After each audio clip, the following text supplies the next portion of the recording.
Cuando una persona no perdona, guarda odio en su corazón.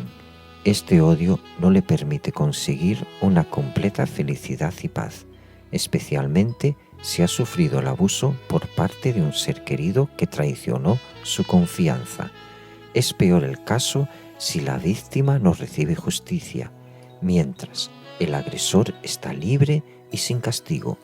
Como resultado, la víctima se siente desamparada, sin esperanza, traicionada, viviendo con amargura, resentimiento, ira y enojo.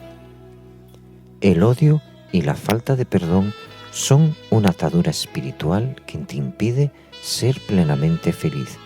Daña tu relación con los demás porque siempre recuerdas esa traición y ese dolor inconscientemente te ata al pasado y no te deja avanzar en tu futuro.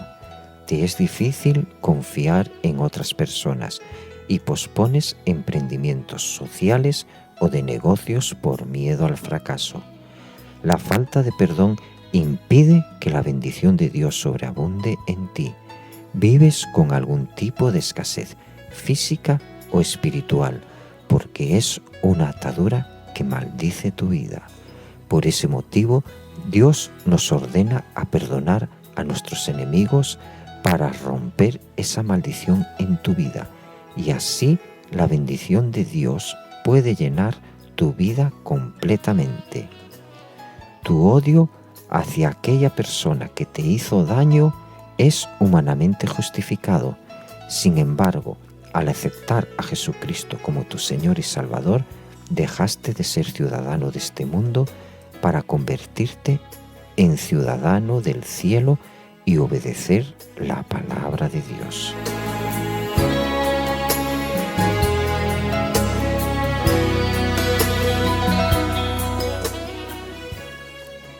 Dios nos ordena que debemos perdonar a los que nos ofenden, como Él perdonó nuestros pecados. Jesús lo deja muy claro en Mateo.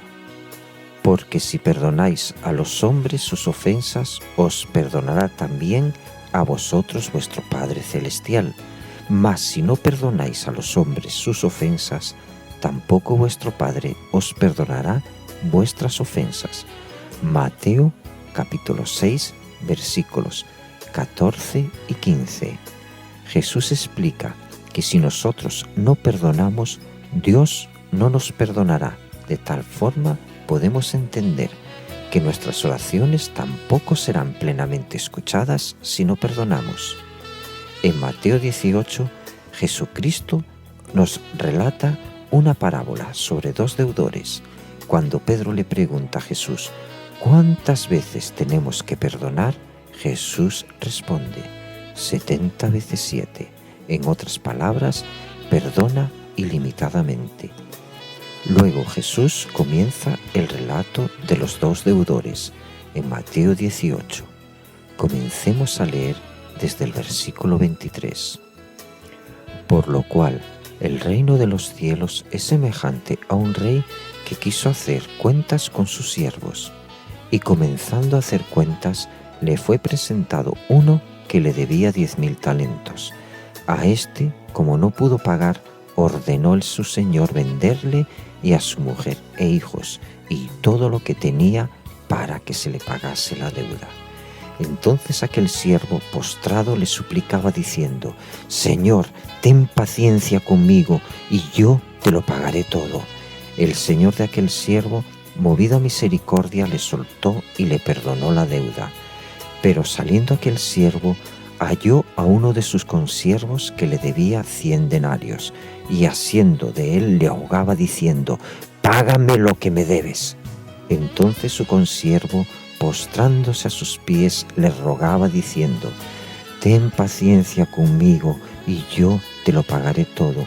Mas él no quiso, sino fue y le echó en la cárcel hasta que pagase la deuda. Viendo sus consiervos lo que pasaba, se entristecieron mucho y fueron y refirieron a su señor todo lo que había pasado. Entonces, llamándole su señor, le dijo, «Siervo malvado, toda aquella deuda te perdoné porque me rogaste». ¿no debías tú también tener misericordia de tu consiervo, como yo tuve misericordia de ti? Entonces su señor, enojado, le entregó a los verdugos hasta que pagase todo lo que le debía. Así también mi Padre Celestial hará con vosotros si no perdonáis de todo corazón cada uno a su hermano sus ofensas. Mateo capítulo 18, versículos del 23 al 35. Jamás recibirás el perdón completo por tus pecados por parte de Dios si tú no perdonas a quien te causó daño. Puedes argumentar: el pecado que he cometido contra Dios nunca se compara con el pecado que me hicieron. Yo jamás le causaré daño a nadie, como a mí me lo hicieron. Dios perdonará, pero yo jamás lo haré. Estas palabras te atan, te maldicen. Eres rebelde y estás desobedeciendo a Dios. Si deseas ser libre de esta atadura que te impide ser feliz e impide que la bendición de Dios sobreabunde en tu vida, debes perdonar, debes obedecer a Dios sin importar lo que sientas. El perdón es una decisión, no un sentimiento. Si esperas sentir perdonar, nunca lo harás. El perdón es decidir obedecer a Dios. Estás perdonando porque decides creerle a Dios y no a tus sentimientos. Perdonar no significa que esa persona no será castigada por la justicia y la ley, sino que decides poner tu resentimiento en las manos de Dios.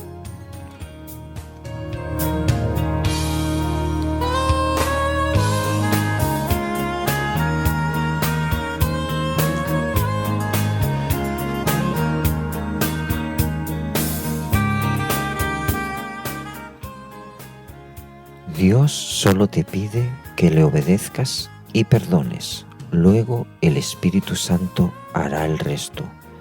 Perdonar te hará libre del resentimiento, del odio, de la ira, del enojo que impiden que seas feliz y tengas paz. Dios quiere que seas feliz, por eso te pide que perdones. Recuerda que durante más profunda es la herida, más duele, y cuando un médico toca esa herida, puede doler aún más. El tratamiento para curarla muchas veces es doloroso, pero a poco comenzarás a sentir mejoría. Asimismo, debes permitir que Dios sane esa herida que te ha causado dolor por tanto tiempo. Permite que sane tu corazón. Perdona.